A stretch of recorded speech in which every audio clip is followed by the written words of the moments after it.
நீட்ல physics படிக்கணும்னு நினச்சாலே உங்களுக்கு என்ன ஃபீல் வருது?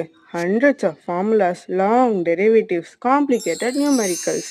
பட் இங்கே ஒரு சீக்ரெட் இருக்கு. ஃபிசிக்ஸில் எல்லா டாப்பிக்கும் படிக்கணும்னு அவசியம் இல்லை. கரெக்டான டாப்பிக்கை படித்தாலே 70% கொஷின்ஸை சால்வ் பண்ண முடியும். அது எப்படி பண்ணுறதுன்னு உங்களுக்கு நான் சொல்கிறேன், வாங்க பார்க்கலாம். நீட் எக்ஸாமில் ஃபிசிக்ஸ் செக்ஷன் யூஸ்வலி 45 கொஷின்ஸ் இருக்கும். ஆனால் இன்ட்ரெஸ்டிங் ஃபேக்ட் என்ன? இந்த கொஷினில் மெஜாரிட்டி ஃபியூ சாப்டர்ஸ்லேருந்து தான் வரும். அப்படின்னா ஃபிசிக்ஸ் சிலபஸ் ஃபுல்லாக படிக்காமல் இம்பார்ட்டன்ட் 20% டாபிக்ஸ் ஃபோக்கஸ் பண்ணினாலே போதும், ஈஸியாக மார்க் எடுத்துடலாம்.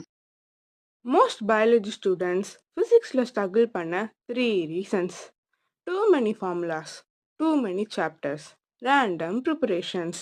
ஆனால் ஃபிசிக்ஸை ஸ்மார்ட் ப்ரிப்ரேஷன் பண்ணாலே போதும், ஈஸியாக ஸ்கோர் இம்ப்ரூவ் பண்ண முடியும்.